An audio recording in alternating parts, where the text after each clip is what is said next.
तो हम बात कर रहे थे कि पेशेंट झूठ क्यों बोलते हैं, ठीक है। कोई भी चीज़, किसी भी पर्सन के लिए कोई भी चीज़ जो उसको बहुत प्यारी है, जिसके बिना वो रह नहीं सकता, जिसके बिना वो सर्वाइव नहीं कर सकता, अगर उसके लिए उसको झूठ बोलना पड़ता है तो बोलते हैं, हम भी बोलते हैं, वी ऑल्सो डू दैट, है ना। तो जैसे जैसे हर बीमारी के लक्षण होते हैं ना, जैसे निमोनिया होगा तो कम कपी चढ़ेगी, शिवरिंग होएगी, है ना। पीलिया होगा तो आंखें पीली हो जाएंगी। अब कोविड के भी सिम्टम थे कि अगर ये लक्षण है तो हो सकता है आपको कोविड हो। तो इसी तरह से ये हमारी बीमारी के लक्षण है। झूठ बोलना, चालाकी करना, चीज़ें छुपाना, कहानियाँ बनाना, चिड़चिड़ापन होना, गुस्सा होना या बिल्कुल चुप हो जाना। सो ये बीमारी के लक्षण है, ये बिहेवियर्स हैं। ये बीमारी दिमाग को इफ़ेक्ट करती है और दिमाग से हमारी हरकतें निकलती हैं, हमारी एक्शंस, ठीक है। ये बीमारी काफ़ी देर से हमारी नज़रों के सामने पली बड़ी होती है, हमें दिख रही होती है थोड़ी थोड़ी बिहेवियर्स में, मगर हम उसको नज़रअंदाज कर देते हैं, कभी किसी कारण से, कभी किसी कारण से, ठीक है।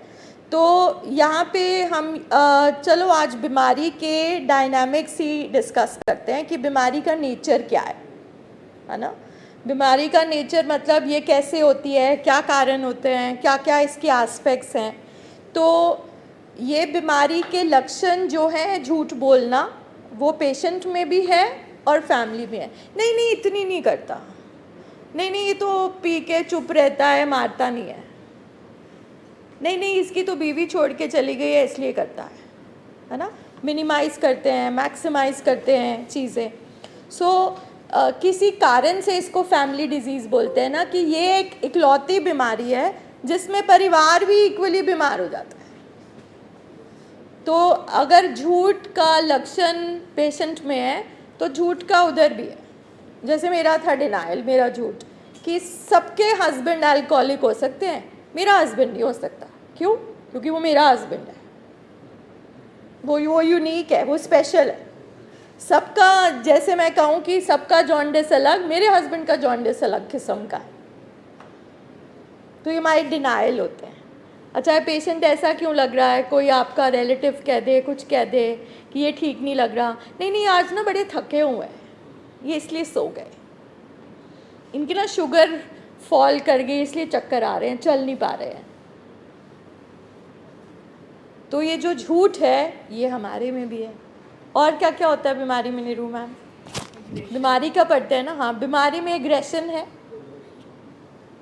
मोस्टली सबका नहीं होता, बट नशे की हालत में या कोई भी दिमागी बीमारी हो तो पेशेंट काफ़ी चिड़चिड़े, गुस्से वाले हो जाते हैं, वायलेंट हो जाते हैं, चीज़ें तोड़ते हैं, अब्यूज़ करते हैं, फिज़िकली, वर्बली, हर तरीके से, ठीक है। तो वो भी बीमारी का लक्षण है। अब देखो, बीमारी का लक्षण है ना, वो झूठ बोल रहा है मगर ये बीमारी की वजह से बोल रहा है। मगर हमें क्या लग रहा है, मेरा बेटा मुझसे कैसे झूठ बोल सकता है, वो डॉक्टर है, वो अपना मतलब कंट्री की डिफेंस फोर्स में सर्व कर रहा है, कैसे वो झूठ बोल सकता है, मगर वो बीमारी का लक्षण है। तो अगर हमें अपने पेशेंट को पहचानना है और बीमारी को समझना है तो साथ साथ में हम अपने आप से भी एसोसिएट करें कि झूठ पेशेंट में है और झूठ बीमारी में भी है, ठीक है। अब बहुत सारी फैमिलीज़ होंगी जो यहाँ एडमिट है, मगर अगर कोई फ़ोन आएगा तो बोलेंगे वो हम ज़रा घूमने आए हुए हैं, वो ना डिप्रेशन है थोड़ा। तो झूठ पेशेंट में भी आ गया और झूठ फैमिली में भी आ गया, अग्रेशन पेशेंट में भी आ गया। तो 1 साल, 2 साल, 3 साल हमारी भी तो बस होएगी, हम भी तो रिएक्ट करेंगे। इतना समझाने के बाद हम भी इंसान हैं, हमारा भी दिमाग है, थक जाता है, तो हम भी अग्रेसिव हो जाते हैं। वो एक गाली दे रहा है पेशेंट तो हम 2 सुनाएंगे, हम भी रिएक्ट करेंगे। सो अग्रेशन फैमिली में भी आ गया, मतलब कैसे फैमिली भी बीमार है। और क्या होता है, बीमारी का क्या नेचर है, क्या स्वभाव है? झूठ आ गया, आइसोलेशन। आइसोलेशन मीन्स कट जाना। जब हमारा पेशेंट इस दिमागी बीमारी में ग्रस्त हो जाता है तो वो अपनों से स्पेशली कट जाता है, वो अपनी ही दुनिया में रहता है। उसको बस अपने नशे से या नशे से जो जुड़ी चीज़ें हैं, उसके दोस्त, वो जगहें जहाँ पे वो नशा करता है, उसी से उसका रिश्ता बन जाता है। वो अपनों से आइसोलेट हो जाता है। अच्छा, हम कैसे आइसोलेट होते हैं? क्योंकि हमारे घर में झगड़े हो रहे हैं, कॉन्फ्लिक्ट हो रहा है, रिश्ते खराब हो रहे हैं, सब इज्जत खराब हो रही है, तो हम भी जो बाहर की दुनिया है ना, सोसाइटी, उससे आइसोलेट हो जाते हैं। हमारी भी रूटीन नहीं चल रही, हम उनसे कट जाते हैं, हमें लेबल कर दिया जाता है, हम अपने आप से भी आइसोलेट हो जाते हैं। पेशेंट को अपना नहीं पता, हमें अपना नहीं पता, हमें खाना पीना सोना कुछ नहीं पता, हम भी आइसोलेट हो गए। सो पेशेंट में झूठ, फैमिली में भी झूठ। पेशेंट में एग्रेशन, फैमिली में भी एग्रेशन। पेशेंट भी आइसोलेट हुआ, फैमिली भी आइसोलेट हुई। और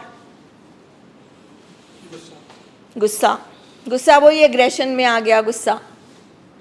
और झूठ के साथ चालाकी, धमकी, बिल्कुल। पेशेंट को नशा नहीं मिले, अगर पेशेंट अपने माँ बाप से पैसे मांग रहा है और माँ बाप अगर उसकी डिमांड नहीं पूरी कर रहे, या जो भी आपका फैमिली मेम्बर है, तो आप धमकी दोगे, मैं ये कर लूँगा, मैं वो कर लूँगा। अच्छा, और हम पेशेंट को क्या बोलते हैं? तुमने नशा नहीं छोड़ा तो मैं डिवोर्स दे दूँगी। हम भी थ्रेट करते हैं, हम भी ब्लैकमेल करते हैं।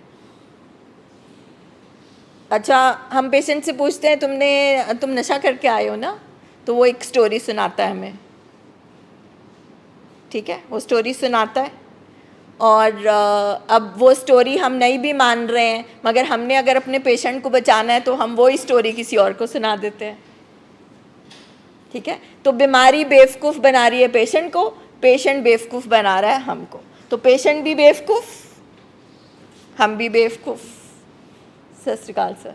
और तो अभी तक हमने क्या क्या गिनाया? हितेश लिखते जाओ। पेशेंट और फैमिली 2 कॉलम बनाओ। यू हेल्प, हाँ नवदीप हेल्प अस। नहीं, वहाँ पे लिखो बोर्ड पे। आज हम नेचर ऑफ डिजीज़ अंडरस्टैंड करने की कोशिश कर रहे हैं, और आज हम यहाँ प्रूफ करके जाएंगे कि जितने बीमार पेशेंट उतने ही बीमार फैमिली भी। सारा कुछ हम पेशेंट पे लाद देते हैं, थोड़ा आज हम अपने आप को भी पहचाने फैमिलीज, है ना। ये तो बहुत ही लाइट है, दिख रही ना ब्लू, कोई और कलर यूज़ कर लो।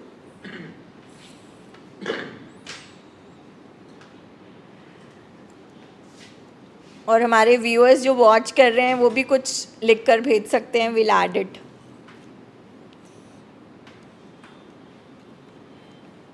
फैमिली, तो पहला था झूठ, दूसरा एग्रेशन, गुस्सा, आइसोलेशन मतलब कट जाना। हम पंजाबी में लिखते रहो बेशक आप।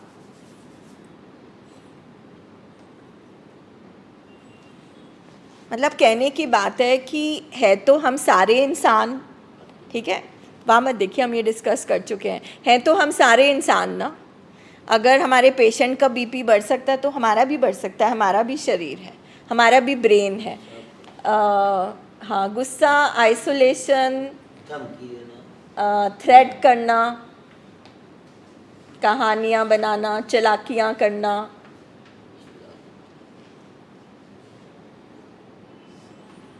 अच्छा, तेज़ दिमाग हमारे पेशेंट का बहुत चलता है, तो हमारा नहीं तेज़ चलता, हमें फटाफट पता चल जाता है इन्होंने कुछ किया है गड़बड़। अच्छा, फटाफट अब सब्सटेंस कैसे छुपाना है, चालाकियाँ कैसे करनी है, तो वही सारी चालाकियाँ हमारे घर में बच्चे देख रहे होते हैं, उनमें भी आ जाती है। पापा आगे बॉटल छुपा दो, you know, this is how चालाकियाँ। और मैनिपुलेशन तो वही हो गई ना, कहानियाँ बनाना, मैनिपुलेट करना चीज़ों को, हम भी करते हैं। और शुरू में जब बैठ जाओ, कोई बात नहीं, साथ में कर लेंगे। तो शुरू में जब देखो, सर कहते हैं कि मतलब एक्सपर्ट डॉक्टर सर सेज कि नशा जो है वो हमारे पेशेंट को गुड फीलिंग देता है, ठीक है। शुरू में उसको हनीमून स्टेज बोला जाता है, जब पेशेंट को उसने सिंपल लफ्ज़ों में नज़ारे दिखाए होते हैं, हैप्पी किया होता है, मे बी उसके बहुत सारे काम आसान कर दिए होते हैं, क्योंकि नशा जब अंदर जाता है तो आपकी हिचकिचाहट, हेजिटेशन, कॉन्फिडेंस बढ़ता है। मान लीजिए एक लड़के को किसी लड़की को प्रपोज़ करना है अपनी गर्लफ्रेंड को, तो वो नशा करके उसको प्रपोज़ कर सकता है, अदरवाइज़ उसको कॉन्फिडेंस नहीं है, उसको फेस नहीं कर सकता। ऐसे होता है, हमारे पेशेंट शेयर करते हैं। अगर एक सिबलिंग्स में अगर बनती नहीं है, एक भाई मतलब अथॉरिटेटिव है, दूसरा थोड़ा कमज़ोर है, तो वो नशा कर लेगा तो वो बड़े भाई को भी अटैक कर सकता है। तो नशा एक गुड फीलिंग, एक पावर, ऐसी कुछ चीज़ हमारे दिमाग में जाके करता है जिसमें जो हमारी कमज़ोरियाँ हैं ना वो छुप जाती हैं और हमें वो पावर मिलती है। तो पावर सबको पसंद है, या ह्यूमन बीइंग्स, हम सब कहीं ना कहीं अपनी पावर यूज़ करते हैं। जैसे माँ सबसे ज़्यादा कर, देख मैं तेरी माँ हूँ, मैंने तेरे को पैदा किया, हम पावर से मैनिपुलेट ही कर रहे हैं, है ना, ठीक है। तो एक टाइम होता है, वो शुरू का टाइम होता है, तो हमारा पेशेंट जो है ना वो उस टाइम गुड फीलिंग में होता है। तो वो जब खुश घर आता है ना, तो एक वाइफ देखती है आज तो बड़ा अच्छा मूड है हस्बैंड का, चलो चलो आज घूमने चलते हैं, वाइफ भी खुश, हाँ हाँ तेरे को ये लेके दूंगा वो लेके दूंगा, तो पूरी की पूरी फैमिली हनीमून मना रही होती है, we all are happy, good feeling. अच्छा आज ना मूड अच्छा है, फिर मैनिपुलेशन भी आ जाती है।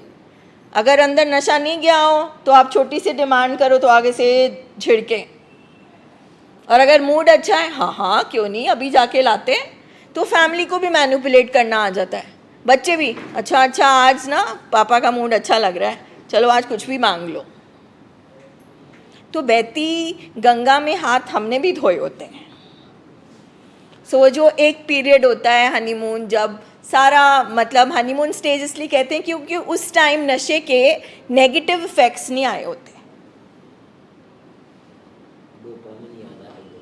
तो अपना डोपामिन भी बढ़ा हुआ है, पेशेंट का भी बढ़ा हुआ है, सब कुछ अच्छा लगता है। पार्टी, शादियाँ, कार में भी ड्रिंक कर रहे हैं, कोई बात नहीं, हम अपना एंजॉय कर रहे हैं, गाने गा रहे हैं, ट्रिप्स कर रहे हैं, घूम रहे हैं वगैरह वगैरह, ठीक है।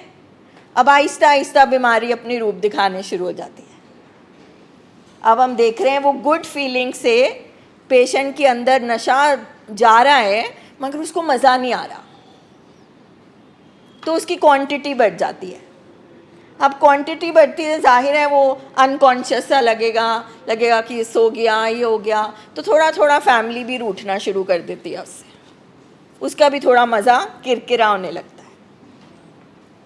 और क्योंकि पेशेंट पे असर हो रहा होता है, उसको पेशेंट ही दिख रहा है, फिर हमारे वो इमोशनल ब्लैकमेल हो जाते हैं, तुम प्यार नहीं करते, तुम पीते रहते हो, तुम गिर रहे हो।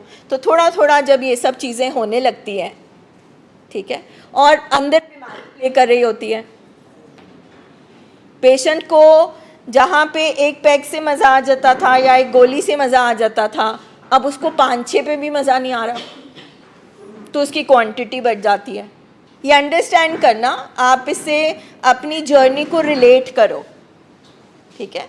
सो अब जो डोपामिन दिमाग को पेशेंट के मिल रहा था, वो गुड फीलिंग, वो हैप्पीनेस, वो सब कुछ पॉसिबल, कि मतलब आप सब कुछ पॉसिबल लगता है आपको, अब सडनली उसकी पावर उसके हाथ से जा रही है और हमारे हाथ से हमारा पेशेंट जा रहा है। अच्छा, अब और नीचे हम स्टेज में आए, हम यहाँ से ग्राफ शुरू हुआ था, अब ग्राफ ऐसे जा रहा है। अब जब नीचे आया, उसकी जो पावर है वो ख़त्म हो रही है, उसके ऊपर ही उसका कॉन्फिडेंस था, उसके ऊपर ही उसकी रिस्पेक्ट थी, उसी के सामने वो दुनिया को फेस करता था। अब उसके जो अंदर कमज़ोरियाँ बैठी थी, जिसको नशे ने ढांप दिया था, कवर कर दिया था, अब वो बाहर निकल रही है।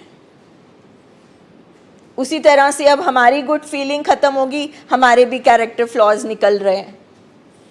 अब वही पर्सन जो हमें अच्छा लग रहा था, उस पर्सन से हमें नफरत भी हो रही है, क्योंकि अब वो गुड फीलिंग से बैड फीलिंग बन गई। अब चिड़चिड़ापन आ गया, अब लड़ाइयाँ हो रही हैं, अब उसका मन नहीं है तो वो रिश्ता नहीं बना सकता, घूमने नहीं जाएगा, उसको कुछ नहीं अच्छा लगेगा ना, क्योंकि पेशेंट को कुछ अच्छा ही नहीं लग रहा, वो कुछ महसूस ही नहीं कर पा रहा, वो बस अब नशे में बेहोश होता है। बेहोश पर्सन कुछ नहीं कर सकता।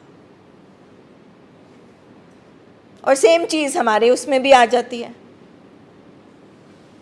वही घर में गुड फीलिंग से बैड फीलिंग का जब ट्रांसफॉर्मेशन होता है,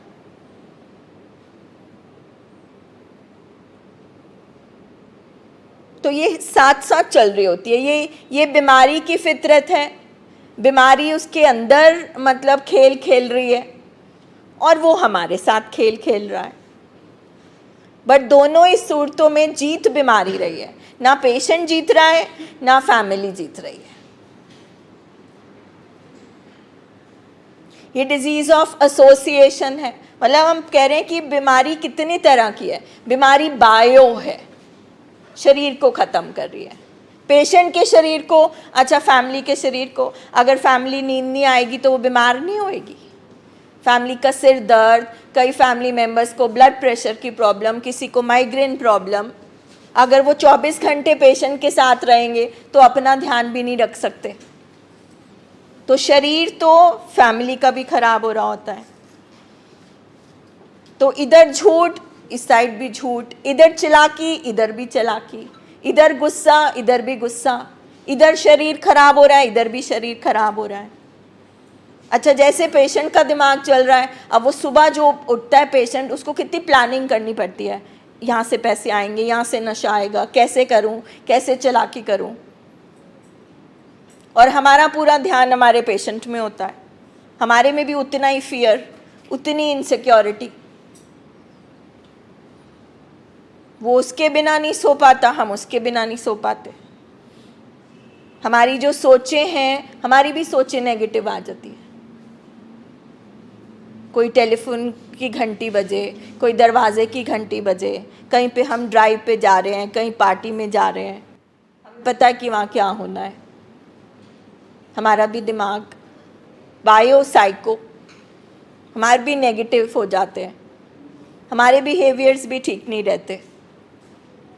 तीसरा आ गया सोशल एस्पेक्ट। पेशेंट का सोशल एस्पेक्ट भी खत्म, मतलब दुनियादारी।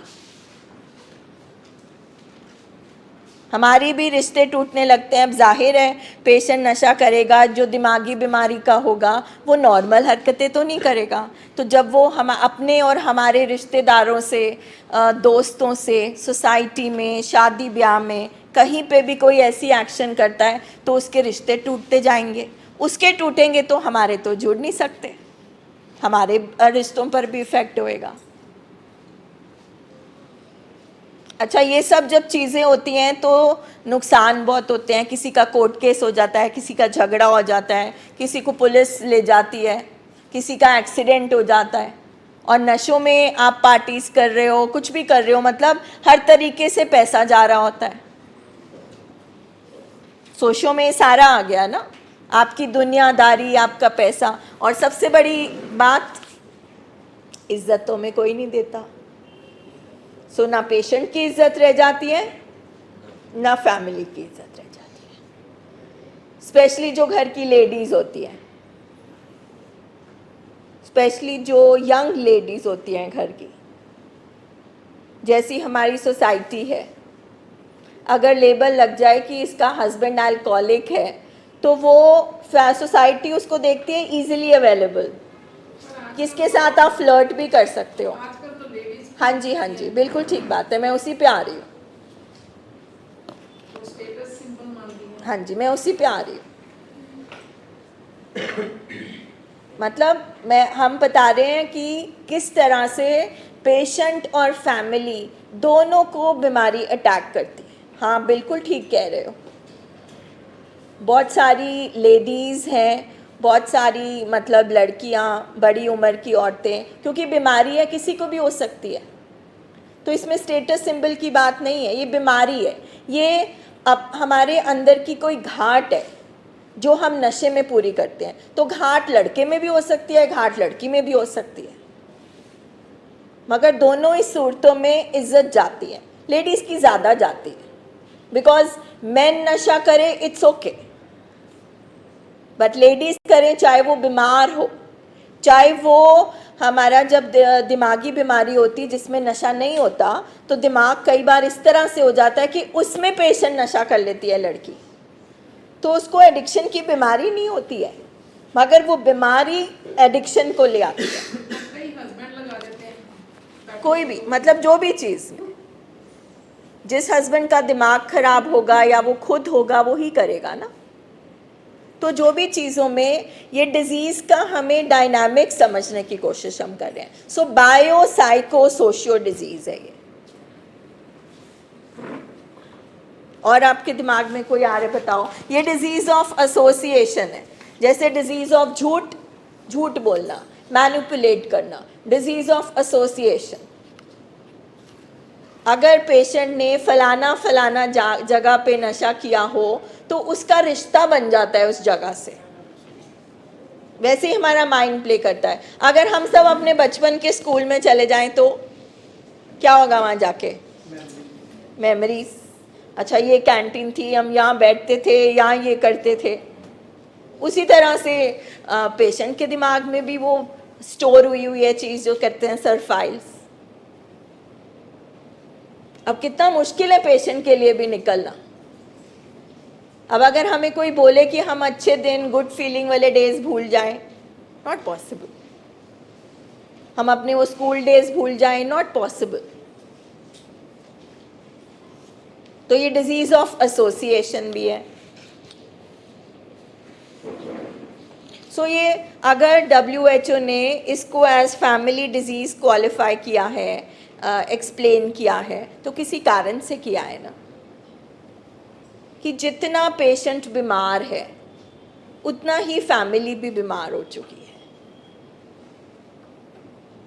तो पेशेंट को समझना है। अगर हमें पेशेंट को ठीक करना है, हमें पता चलता है ना, जैसे डॉक्टर बोलता है कि देखो इसको ना ये अल्सर हुआ है, ये ऐसा है अल्सर, ये खाना देना, ये नहीं करना। इसी तरह से यहाँ बैठकर हम बीमारी को समझ रहे हैं, और उसको समझने के लिए हम अपने आप को भी समझ रहे हैं कि हम भी यही कर रहे हैं,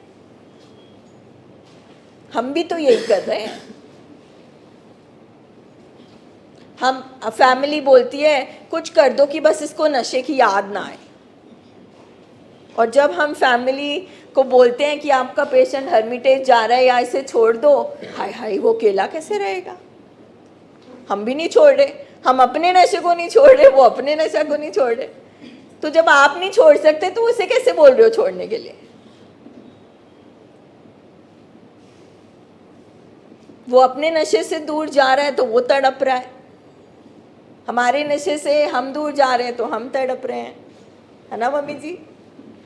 तो ये मम्मी जी ने अभी अभी बोला जल्दी से मेरे बच्चे की फ़ोटो मंगवाओ वहाँ से, इनको विड्रॉल आ रहे हैं। आप सोचो। अच्छा पेशेंट नशा छोड़ने के बाद मुरझाए से बैठते हैं बेचारे, उनकी वो जो गर्लफ्रेंड होती है, गुड फीलिंग होती है, उनसे दूर जा चुकी है, अब उनको वो डोपामिन नहीं मिल रहा है ना गुरवीर, तो उनके मुंह बेचारे मुरझाए हुए हैं। अच्छा जिनका पेशेंट उनसे दूर है उनके चेहरे मुरझाए हुए हैं। तो अगर हमें इस बीमारी को समझना है ना, और पेशेंट को समझना है, तो हम अपने आप को भी वही बात सुनाएं। तो अब पेशेंट अपने नशे को कैसे भूले, और हम अपने पेशेंट से कैसे डिटैच हो कि हम उसका इलाज कर सकें। तो फिर यहाँ पे बैठे बैठे ये कड़ी शुरू होती है कि देखो ये तुम्हारा पति नहीं है, ये एक पेशेंट है, ये एक बीमार है, और वो तो बीमार है साइंटिफिकली, मतलब उसका ब्लड प्रेशर एक्चुअली बढ़ा हुआ है, मगर तुम्हारी जो घबराहट है ना वो बीपी नहीं बढ़ा हुआ, उसको देख के हो रही है। तो तुम थोड़ा सा अलग होकर, डिटैच होके उसको समझो, बीमारी को एक्सेप्ट करो और उसका इलाज कराओ। और जितना हम अपने अंदर झांकेंगे, जितना हम अपने आप को समझेंगे, जितना हम अपनी कमज़ोरियों पे काम करेंगे, उतना ही असर पेशेंट पर पड़ेगा, क्योंकि ये बीमारी चिम्ब्रेन अगर पेशेंट के अंदर है तो हमारे अंदर भी है। वो दो सेम बंदर हर पर्सन के अंदर बैठा हुआ है, और ये बीमारी जो पेशेंट कर नहीं रहा उससे करवाती है तो उसको शेम आता है। हमारे अंदर भी बहुत शेम है। तो जब कोई ऑलरेडी शर्मिंदा है, जब कोई ऑलरेडी नंगा है और उसको पता है वो नंगा है, और अगर हम उसे बोले वो बात तो उसको बर्दाश्त नहीं होगी। इसलिए गुस्सा इस बीमारी में काम नहीं आता।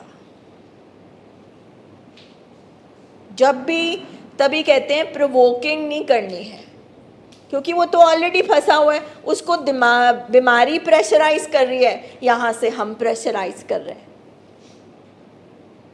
इसलिए गुस्सा काम नहीं आएगा। और लाड प्यार भी ज़रूरत से ज़्यादा इनेबल करना भी काम नहीं आएगा। अगर गुस्सा नहीं करना तो उसकी बीमारी वाली हरकतें और बातें माननी भी नहीं है, क्योंकि उसमें आप अपने पेशेंट को नहीं खुश कर रहे, आप उसके बंदर दिमाग को खुश कर रहे हो, बीमारी को खुश कर रहे हो, तो आप कोई पेशेंट का भला नहीं कर रहे। तो फिर हम सीखते हैं या पेशेंट को खुश कर लो या उसे ठीक कर लो। तो यहाँ पे फिर हम बैठ के चॉइस मेक करते हैं कि खुश तो हमने बहुत करके देख लिया मगर बीमारी नहीं गई, अब हम ठीक करते हैं, अब हम इलाज की तरफ बढ़ते हैं। फिर हम ये बैठ के यहाँ पे सीखते हैं कि अच्छा, अगर इनेबल भी नहीं करना, लाड प्यार भी नहीं करना ज़रूरत से ज़्यादा, अटैचमेंट भी नहीं रखनी, गुस्सा भी ना करना, तो क्या करें हम? तो फिर ये स्किल प्रोग्राम काम आता है कि टफ लव करो, टफ लव करो। और बचपन से हम टफ लव करते आए हैं। जब छोटे से बच्चे को हम इंजेक्शन लगवाते हैं वो टफ लव है। अब इतनी बड़ी सुई जब छोटे से बच्चे के अंदर जा रही होती है तो माँ बाप की जान निकलती है, मगर फिर भी माँ बाप टफ लव करके कि उसको नुकसान ना हो, कोई बीमारी ना हो, इंजेक्शन लगवाते हैं। जब हम बच्चे को पहले दिन स्कूल छोड़ के आते हैं वो बड़ा रोता चिल्लाता है, कई बार हम उसको वापस नहीं ले आते। क्यों? बताओ क्यों? क्योंकि पढ़ाई लिखाई ज़रूरी है ज़िंदगी में उसके लिए। अच्छा, यहाँ पे हमारी जान निकलती है। स्कूल से आया बच्चा, ट्यूशन भेज दिया, ट्यूशन से आया ये कर दिया, पूरा दिन उसको मशीन बना बना के हमारा दिल नहीं पिघलता। मगर यहाँ पे उसको मौत से बचाना है तो हमारा दिल छोटा हो जाता है। एक MBA की डिग्री के लिए आप मन पे पत्थर रख सकते हो, बच्चे को दूर भेज सकते हो, मगर मौत से बचाने के लिए ये बात समझनी बड़ी ज़रूरी है। ये बहुत गहरी है, इसमें गहराई है इस बात में। ये सुनने में आसान लग रही है,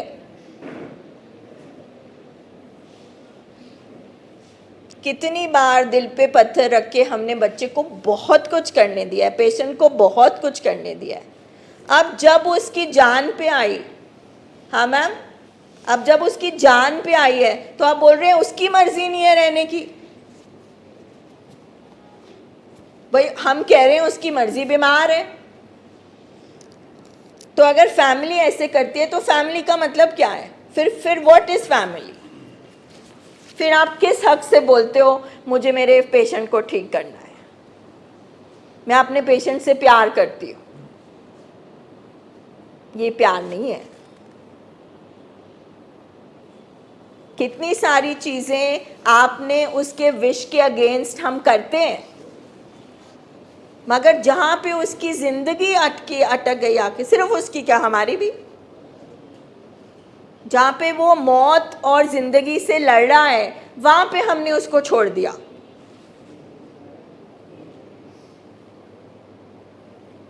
तो हम किस नाम की फैमिली है?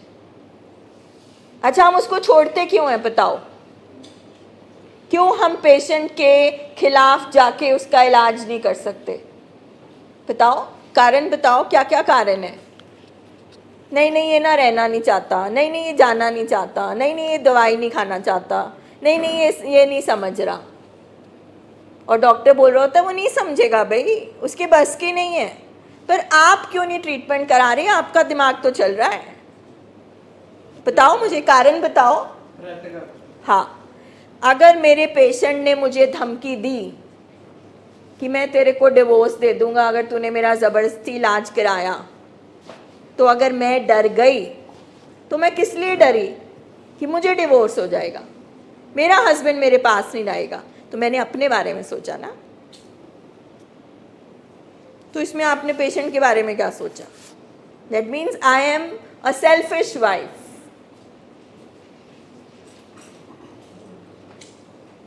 जो हम पंडित ये सारे मंत्र पढ़ते हैं, जो ये पूरा पाठ पूजा पाठ में लिखा होता है, पति पत्नी का क्या रिश्ता है, तो वो रिश्ता आपने ज़ीरो कर दिया।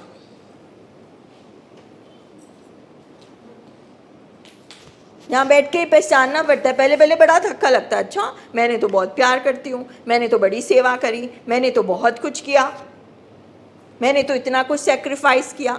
आपने अपने लिए किया। और क्यों हम मना करते हैं? और किस बात से डरते हैं? देना।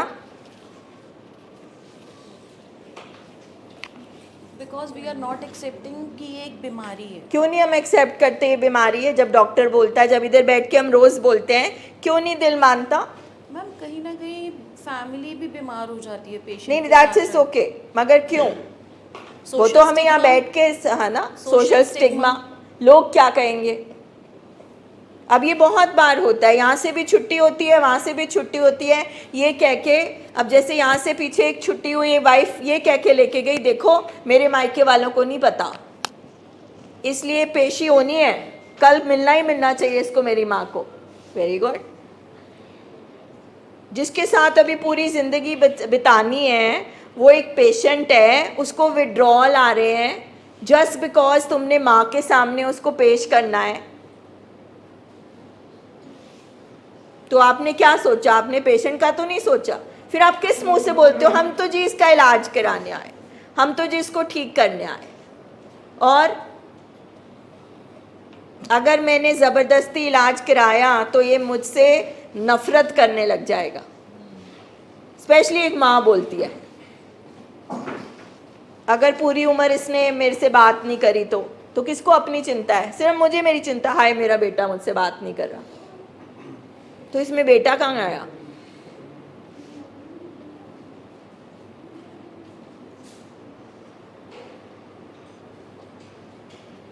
और लोग क्या कहेंगे पता नहीं होता, अटैचमेंट एंड मोह एक्सेप्ट नहीं करते। नहीं नहीं नहीं नहीं, मेरा हस्बैंड ड्रग्स नहीं ले सकता, वो तो किसी ने खिला दी थी, इसलिए भी इलाज नहीं हो पाता, क्योंकि हमारा मोह है वो, ये ना उसकी वजह से है। फैमिली को ये सारी चीज़ें यहाँ पे बैठ के पहचाननी पड़ती है।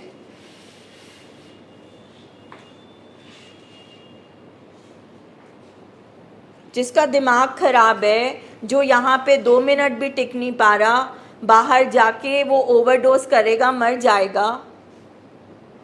हम तो हर 2 महीने एक ऐसी मौत सुनते हैं, हम तो रोज़ कहते हैं, हम कोई आपको डरा थोड़ी ना रहे हैं, ये हॉस्पिटल है, फेटल डिजीज़ है, अनट्रीटेड।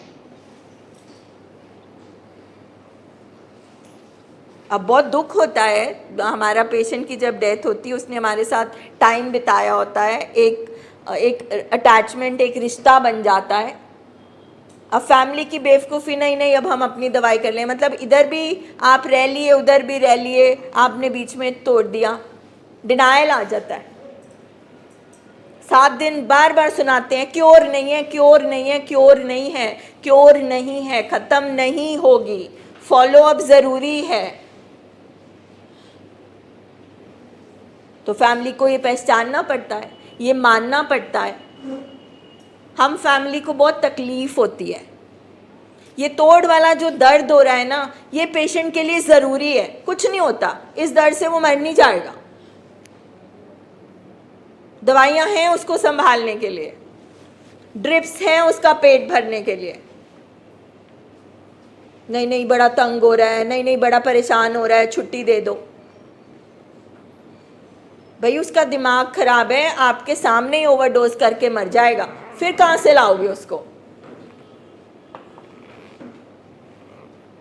तो ये फैमिली को पहचानना पड़ता है यहाँ बैठ के। ये जो कड़वी सच्चाई है ना, उसको अपने अंदर डालना पड़ता है, समझना पड़ता है। फिर जाके धीरे धीरे समझ आती है कि मेरी तो खुद ही इतनी कमजोरियां हैं, मैंने खुद ही बीमारी को कितना बढ़ावा दिया। वो तो बीमार था, मैं बढ़ाती गई। मेरे हस्बैंड रोज रात को ड्रिंक करके, रोज हमारी लड़ाई होनी, रोज सुबह नेक्स्ट सुबह बोलना सॉरी कल से नहीं पीऊंगा, और बीवी ने हर सुबह क्या कहा, इट्स ओके, चलो कोई बात नहीं, नेक्स्ट टाइम नहीं करना। तो 18-20 साल यही करता रहा। भाई वो तो बीमार था, मैं खुश करने के चक्कर में करती गई। तो हम पहले ये तो समझे ना कि हम यहाँ क्यों पहुंच गए हैं, क्योंकि ये सब हमने गलत किया, बीमारी बढ़ती गई। तो अब हम अगर किसी उम्मीद से आए हैं तो हम अधूरे इलाज में क्यों लेके जा रहे हैं पेशेंट को? Why are you taking your father? Just because you are here for 4-5 days? Don't mind. इसमें इन मीटिंग्स में फैमिली की सच्चाई खुलती है तो फैमिली को बड़ी तकलीफ होती है, क्योंकि पेशेंट ने नशे में फैमिली को तंग किया होता है, फैमिली को एक बेचारे का खिताब मिला होता है, हाय बेचारी फैमिली। तो जब यहाँ फैमिली को बोला जाता है बैठो और सीखो और करो, तो हम फैमिलीज को तकलीफ होती है, क्योंकि हमें तो लगता है हमने तो इतनी मार खाई, हमने तो ये किया, हमने तो वो किया होता है। मैं नहीं कह रही हूँ नहीं किया होता, हम सब ने किया, मगर वो पेशेंट नहीं कर रहा था, वो बीमारी कर रही थी ना। अच्छा, अब फैमिली पेशेंट जो है उसके शरीर को नशे की आदत हुई है, उसको नहीं मिल रहा, वो छटपटा रहा है। अच्छा, हम जैसे हैं, हमें अब बदलना पड़ा है तो हम छटपटा रहे हैं। अगर मैंने अपने हस्बैंड को हमेशा खुश किया, हमेशा हाँ हाँ हाँ बोली, चाहे अच्छी इंटेंशन से बोली, आज जब मुझे ना करना पड़ेगा तो तकलीफ होएगी ना। वो फैमिली करने से डरती है। हम फैमिलीज प्यार नहीं करती, हम डरपोक हैं, हम डरे हुए हैं। हमें अपने पेशेंट से प्यार से ज्यादा नफरत है, गुस्सा है हमारे अंदर कि इसने कैसे हाथ उठाया, इसने कैसे धक्का दिया, इसने कैसे बोला। अगर हम अपने दिल से पूछें तो नफरत ज़्यादा है। कोई इसलिए नहीं छोड़ा क्योंकि वो बच्चा है, कोई इसलिए नहीं छोड़ा कि भाई लोग क्या कहेंगे, डिवोर्स हो जाएगा, कुछ इसलिए नहीं छोड़ा भाई मैं डिवोर्स के बिना अकेली कैसे रहूँगी। हमारे अंदर जो हमारे मतलब और गर्ज छिपी हुई हैं वो पहचाननी पड़ती हैं, वो बहुत तकलीफ देती है।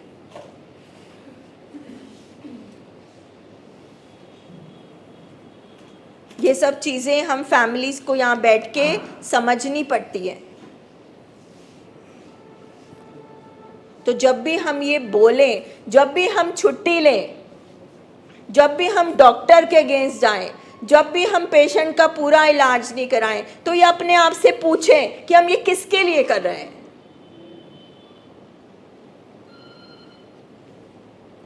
क्योंकि अगर हम वाकई में ठीक करना चाहते हैं तो जो साइंस ने, जो पूरी दुनिया में इलाज बना है, उसी से आपके पेशेंट की बीमारी ठीक होनी है। तो उसमें आप अपनी कैसे चलाओगे? आप कैसे डॉक्टर बन जाओगे? जिसने इतनी पढ़ाई करी, उसका स्पेशलाइजेशन किया, उसका लाइसेंस मिला, आज सरकार ने उसको दिया है ये राइट ड्यूटी कि आपने ट्रीट करना है, आप क्वालिफाइड हो, तो आप कैसे बोलते हो रिहैब नहीं कर ज़रूरत? आप कैसे बोलते हो कोई बात नहीं जी छुट्टी दे दो?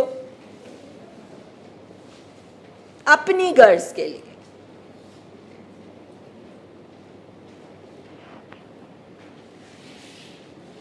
तो जब तक हम फैमिलीज बैठ के अपने अंदर नहीं झांकेंगे, जो हमारे पेशेंट के लिए ठीक नहीं है उसको नहीं पहचानेंगे, क्योंकि हम भी बिहेवियर ही कर रहे हैं ना कि हम पेशेंट को क्या बोल रहे हैं, कैसे बिहेव कर रहे हैं, क्या हमारा बॉडी लैंग्वेज है, सब क्या है, कि वो सारा कुछ बीमारी के खिलाफ है कि नहीं।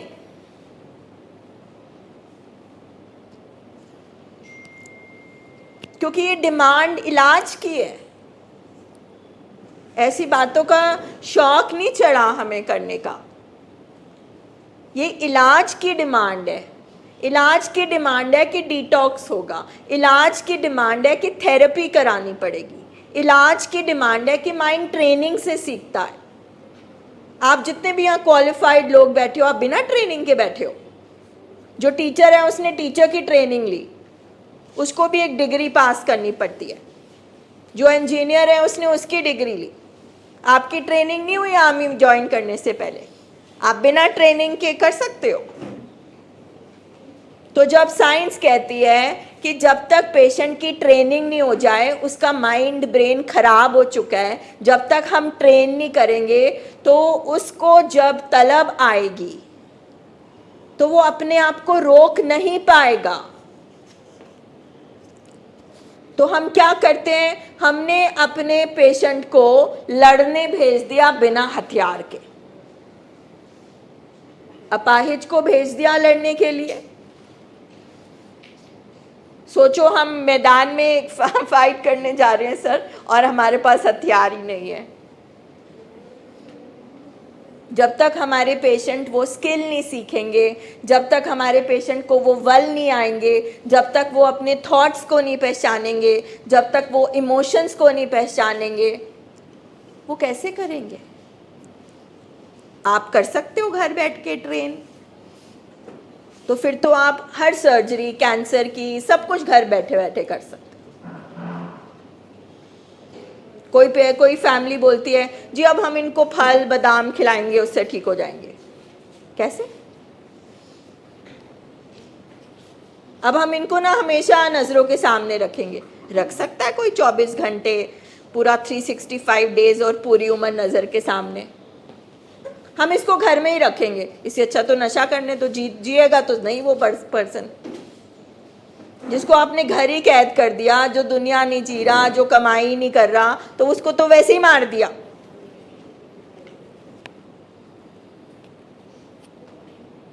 तो ये शायद आपको सुनना अच्छा नहीं लगेगा, मगर आप अपने हाथ से, हम अपने हाथ से अपने पेशेंट को मौत के हवाले करते हैं।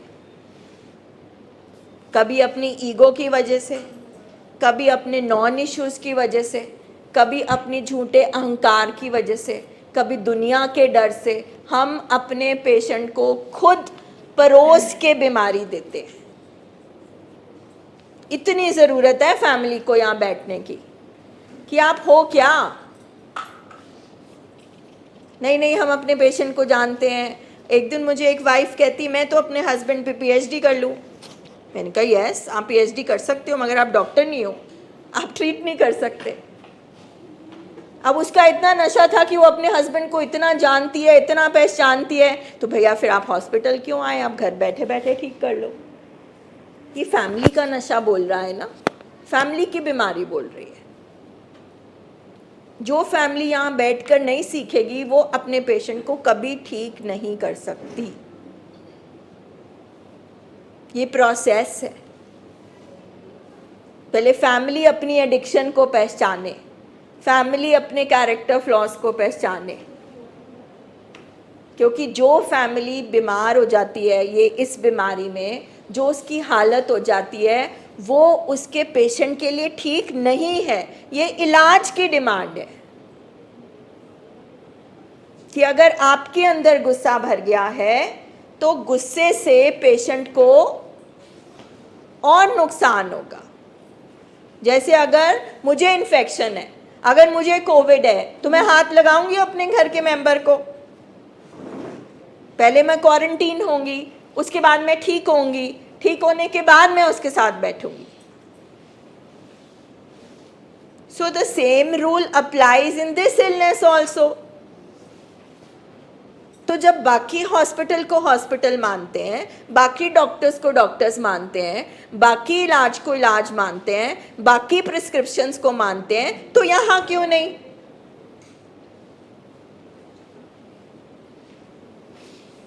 तो यहां क्यों नहीं? तो ये बात हम अपने दिमाग में डाल लें कि ये ऐसे ही नहीं लिखा, आप गूगल कर लो, फेटल इफ अनट्रीटेड।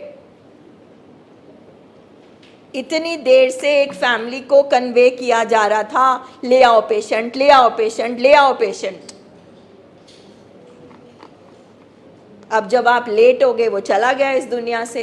अब कैसे लाएंगे? हम जिंदा होकर ही कुछ कर सकते हैं ना। कुछ भी करने के लिए जिंदा होना जरूरी है पहले।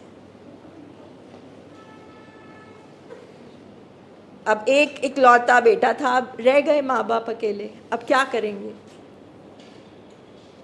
हमारे पास बहुत सारे केसेस हैं। हम चाहे 10 दिन भी बैठे तो आपको लगेगा पता नहीं सुना सुना के डरा रहे, मगर दैट्स द ट्रूथ।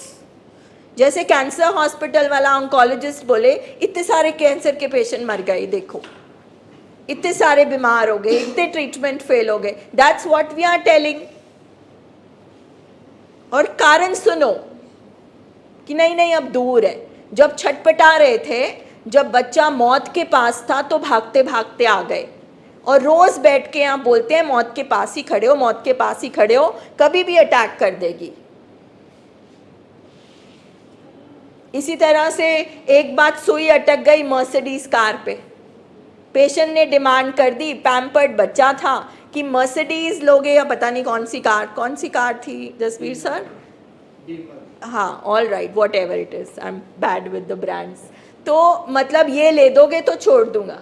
तो इतना नशा था अपने बच्चे का कि वो ले दी, वो उसी कार में मरा ओवरडोज करके।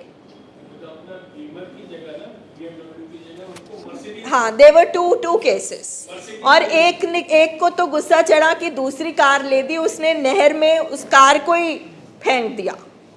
दिमाग खराब की निशानी है ना। फिर हम यहाँ बैठ के बोलते हैं टेस्ट दिखाओ जी, टेस्ट दिखाओ। कौन से टेस्ट दिखाएं? आपको तो खुद ही पता है, आपके सामने ही टेस्ट का रिजल्ट है। लिवर ठीक है, ये ठीक है, वो ठीक है। भैया ये लिवर का अस्पताल नहीं है, बाकी डॉक्टर्स देख रहे हैं अगर लिवर खराब है तो। बताओ इसका दिमाग ठीक है? क्यों एक माँ को नहीं पता मेरे बेटे का दिमाग खराब हो गया है?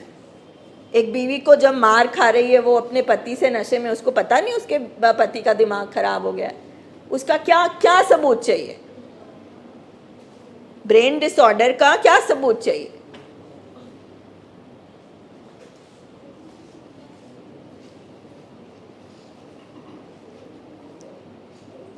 और सबसे ज्यादा जिस चीज का साइंस ने एक पूरा ट्रीटमेंट बना दिया, प्रॉपर ट्रीटमेंट बना दिया, लाइक डायबिटीज, उस बीमारी के इलाज में जो परसेंटेज है ठीक होने की, वो सिर्फ 10-12% है पूरी दुनिया में।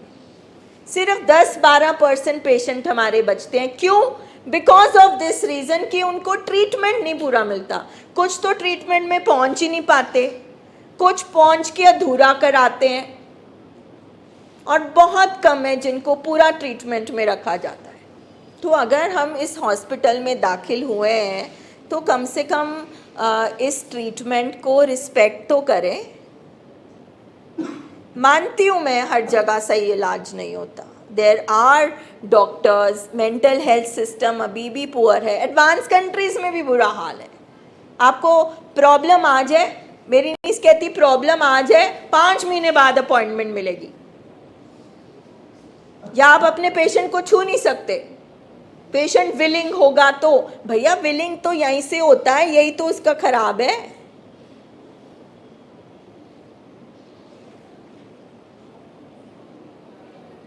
ये सारी चीज़ें हमें एक्सेप्ट करनी पड़ेंगी, सीखने पड़ेंगी, तो ट्रीटमेंट मिलेगा।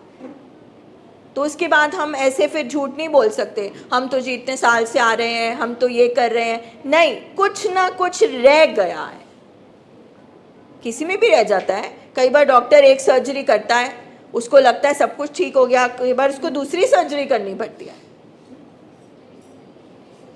और क्योंकि इस बीमारी में अपने ऊपर काम करना पड़ता है, अपने आप को फेस करना पड़ता है, अपनी कमज़ोरियों को ठीक करना पड़ता है,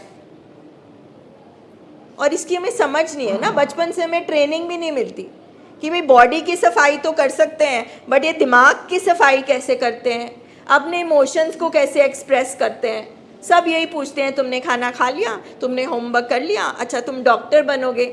नोबडी आस्क्स कि भाई तुम कैसा महसूस कर रहे हो, तुम्हें गुस्सा क्यों आ रहा है, हमें कोई नहीं पूछता। हम इमोशनली बीमार हैं, हमारे अंदर इमोशनल घाट है।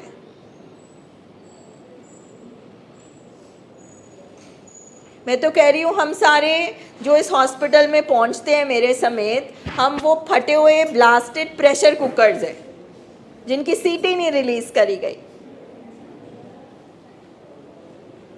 और यहाँ बैठ के हम वो सीटी को रिलीज करना कैसे सीखते हैं कि हम प्रेशर ना बिल्ड हो,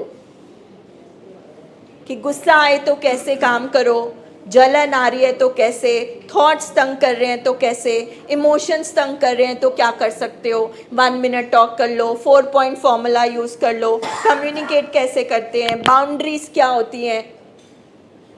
कल हम स्किल्स की बात करेंगे, आज हम नेचर ऑफ इलनेस की बात कर रहे हैं कि जितना एक लेफ्ट कॉलम में पेशेंट के अंदर है, उतना ही फैमिली के अंदर है। पेशेंट झूठा, फैमिली भी झूठी। हम अपने पेशेंट की बीमारी छुपाते हैं, वो अपना नशा छुपाता है। उसको शर्म आती है, हमें भी शर्म आती है। ए जी बड़ी कहानियां बना लेता है, मैनिपुलेट करता है। हमने भी बहुत कुछ मैनिपुलेट किया हुआ है, हम भी कहानियां बनाते हैं। बुआ या फूफा कोई आते हैं तो नहीं नहीं जी नींद आई हुई है इसलिए सो गए, थक गए, बचाते हैं। नहीं नहीं उल्टी नहीं करी है तो ऐसे ही वो पेट खराब हो गया था, ये वो। I've done it myself so many times.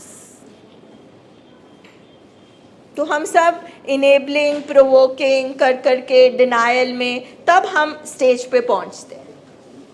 Denial हमारे अंदर भी है, डिनायल पेशेंट के अंदर भी है। पेशेंट बोलता है छुट्टी दो, मैं तो ठीक हूँ।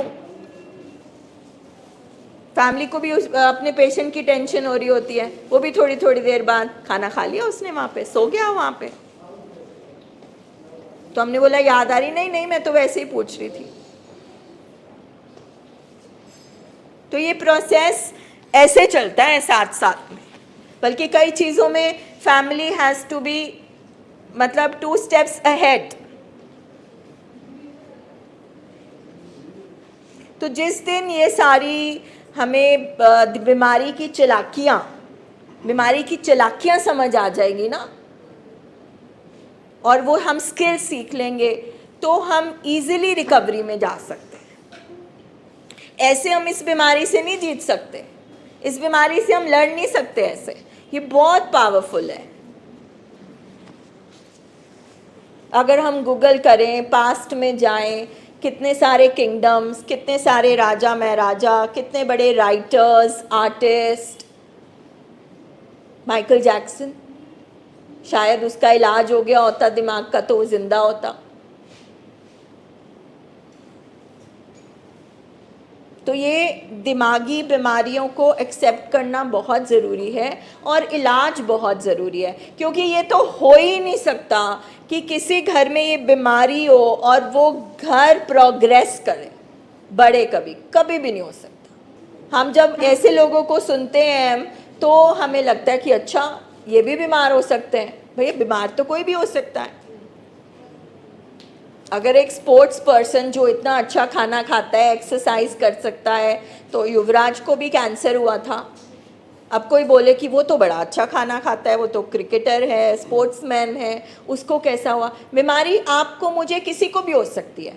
कुछ कुछ सब्सटेंसेस, ड्रग्स ऐसे हैं कि हम में से कोई भी एक बार चखे वो पूरी उम्र डिपेंडेंट हो सकता है उस पर। ऐसे ऐसे ड्रग्स बन रहे हैं। So it's an illness. हाँ, जब हम ट्रीटमेंट में आते हैं, रिकवरी में जाते हैं, तो हम जड़ पे जाते हैं कि इसको नशे की ज़रूरत ही क्यों है। इसने अगर पहली बार चखा भी तो क्यों चखा।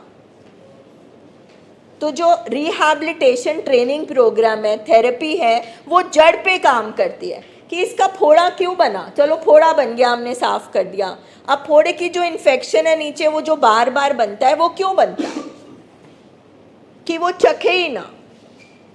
जैसे हमने पहले बोला, वो गुड फीलिंग, नशे ने अगर मुझे गुड फीलिंग दी और मैं अगर बार बार नशे से गुड फीलिंग करना लेना चाहती हूँ, तो इसका क्या मतलब है? अगर सपोज मेरे को इस चीज़ से मैं डिपेंडेंट हो चुकी हूँ, मेरे को उससे गुड फीलिंग मिलती है, प्लीज़ यहाँ पे बात मत करिए, तो इसका क्या मतलब है?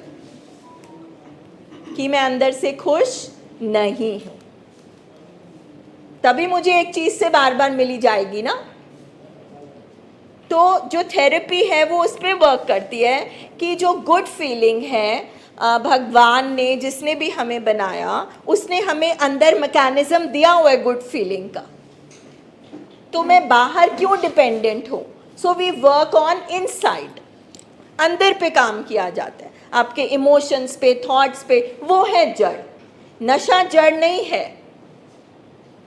नशा किस कारण आया, किस कारण पर्सन डिपेंडेंट हुआ, वो अंदर उसकी कैरेक्टर फ्लॉज, कमजोरियां हैं जिस पे काम करते हैं। ठीक है। सो सर के उसमें मैं कंक्लूड करना चाहूँगी। Sir has send this message कि फर्स्ट, अब जैसे हम बोल रहे थे कि जितना पेशेंट बीमार है, उस चक्कर में हम भी बीमार हो चुके हैं।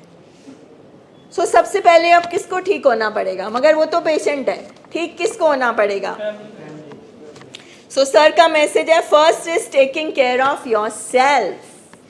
आप नहीं सोओगे, अच्छा पेशेंट नहीं सो पा रहा, वो चिड़चिड़ा हो रहा है, आप नहीं सो पाओगे, आप भी चिड़चिड़े होगे, तो वो चिड़चिड़ापन और गुस्सा किस पे निकलेगा? फिर वो और बीमार होगा। Second is, we need to admit that our own will is sick. That sick brain cannot make the decision. तो जब हमारा भी चिम्प ब्रेन पेशेंट की ब्रेन की तरह एक्ट कर रहा है, तो हम भी राइट डिसीजन नहीं मेक कर पाएंगे। ठीक है। सो मैं ये हमेशा एग्जाम्पल देती हूँ, थोड़ा गंदा सा क्रूड एग्जाम्पल है, कि वो जो पैरासाइट होती है, पैरासाइट को सर क्या बोलते हैं हिंदी पंजाबी में? जो वो भैंस और उस पर चिपकी होती है ना, खून चूसते हैं एक दूसरे का। हाँ, चलो व्हाटएवर, आप समझ गए। ठीक है। सो मतलब जब तक हम अपनी सिकनेस पे काम नहीं करेंगे, तो हमारे दिमाग से भी ये लॉजिक मत से फैसला नहीं निकलेगा। हम अगर बीमार होंगे तो उसके मोह में, उसकी बातों में, उसकी धमकियों में, पेशेंट की बातों में आ जाएंगे। और पेशेंट तो बीमार है, तो हम किसकी बातों में आ रहे हैं? बीमारी की बातों में। So first rule of the treatment is, पहले फैमिली एक्सेप्ट करेगी, ठीक होगी, फिर पेशेंट ठीक होगा। फैमिली जिन्हों कहती ना बड़ा खतरनाक है, ये नहीं ठीक हो सकता, वो ठीक होते हैं। हाँ, वो ज़्यादा ठीक होंगे। जिन्हों फैमिली कहती ना ये थोड़ा ही आ, ये नहीं इन्ना, ये लड़ते नहीं, ये नहीं मेरे नाल कदी बोले, मैनू कदी कुटिया नहीं, वो फिर इलाज भी नहीं कराते। जिन्हों ये होंदा ना भी मेरा पेशेंट नहीं ठीक हो सकता, ये तुसीं नहीं जानते इनू, उन्होंने चांस होंगे ठीक होने। जिहड़े कहते ना भी नहीं कोई गल नहीं अजे, फिर वो मुश्किल, वो इलाज ही नहीं कराते, वो इलाज ही नहीं कराते। उन्होंने एक्सैप्टेंस ही बड़ी वीक करती, सरेंडर कित्थों कर। सो तुसीं अपने बंदे की जान बचा रहे हो। बस मेरी गल नोट कर लिओ, मैं रोज़ इस चीज़ एक्सपीरियंस करना, मैं रोज़ इस चीज़ एक्सपीरियंस करना। तुसीं अपने बंदे की जान बचा रहे जी। फिलहाल तुसीं इत्ते गौर करो, जरूर करो। ਆਪਾਂ ਹਰ ਚੀਜ਼ ਵਾਸਤੇ ਨੈਟ ਵੇਖਦੇ ਆ, ਗੂਗਲ ਕਰਦੇ ਆ, ਇਸ ਬਿਮਾਰੀ ਬਾਰੇ ਵੀ ਗੂਗਲ ਕਰੋ, ਤੁਹਾਨੂੰ ਰਿਐਲਿਟੀ ਨਜ਼ਰ ਆਵੇ। ਅਸੀਂ ਬਿਮਾਰੀ ਨੂੰ ਗੂਗਲ ਨਹੀਂ ਕਰਦੇ, ਅਸੀਂ ਦਵਾਈ ਨੂੰ ਗੂਗਲ ਕਰਦੇ ਆ। ਇਹ ਘਰਦਿਆਂ ਦੀ ਆਪਣੀ ਬਿਮਾਰੀ ਹੈ। ਦਵਾਈ ਨੂੰ ਇੱਕ ਸਕਿੰਟ 'ਚ ਗੂਗਲ ਕਰੋਗੇ, ਇਹ ਜੀ ਦਵਾਈ ਦਾ ਇਹ ਸਾਈਡ ਇਫੈਕਟ ਹੈ, ਆਪਾਂ ਗੂਗਲ ਕੀਤਾ ਤੇ ਮੈਂ ਕਿਹਾ ਜੀ ਬਿਮਾਰੀ ਕੀ, ਇਹਨੂੰ ਗੂਗਲ ਕਰੋ, ਪਰ ਉਹਨੂੰ ਘਰਦਿਆਂ ਦੀ ਕਪੈਸਿਟੀ ਹੈ। ਸੋ ਜੇ ਆਪਾਂ ਇੱਥੇ ਆਏ ਨਾ ਤੇ ਆਪਾਂ ਸਾਰੇ ਠੀਕ ਹੋ ਸਕਦੇ ਹਾਂ, ਸਾਡੇ ਘਰ 'ਚ ਖੁਸ਼ੀਆਂ ਆ ਸਕਦੀਆਂ, ਇਹ ਨਹੀਂ ਗੱਲ ਨਹੀਂ ਆ ਸਕਦੀ। ਪਰ ਜੇ ਖੁਸ਼ੀਆਂ ਜਾਣ 'ਚ ਟਾਈਮ ਲੱਗਾ ਤੇ ਆਉਣ 'ਚ ਵੀ ਟਾਈਮ ਲੱਗਦਾ। ਹਰ ਚੀਜ਼ ਨੂੰ ਟਾਈਮ ਲੱਗਦਾ, ਇਲਾਜ ਨੂੰ ਵੀ ਟਾਈਮ ਲੱਗਦਾ। ਸੋ ਮੈਂ ਤੇ ਤੁਹਾਨੂੰ ਇਹੀ ਕਹੂੰਗਾ, ਇਲਾਜ ਕਰਾਓ, ਫਾਇਦਾ ਜੀ। ਐਟ ਇਲਾਜ ਦੇ ਵਿੱਚ ਇੱਕ ਜਿਹੜੀ ਚੀਜ਼ ਆ ਨਾ, ਰਿਵਾਰਡ, ਜਿਹੜਾ ਤੁਸੀਂ ਕਦੀ ਨਹੀਂ ਨਾ ਸੋਚਿਆ ਉਹ ਤੁਹਾਨੂੰ ਮਿਲ ਜਾਣਾ ਜੀ। ਜਿਹੜਾ ਤੁਸੀਂ ਕਦੀ ਖਾਬੋ ਖਿਆਲ 'ਚ ਵੀ ਨਹੀਂ ਨਾ ਸੋਚਿਆ, ਉਹ ਚੀਜ਼ ਤੁਹਾਡੇ ਘਰ ਆ ਜਾਣੀ, ਉਹ ਚੀਜ਼ਾਂ ਤੁਹਾਨੂੰ ਮਿਲ ਜਾਣੀਆਂ, ਉਹ ਖਜ਼ਾਨੇ ਮਿਲ ਜਾਣੇ।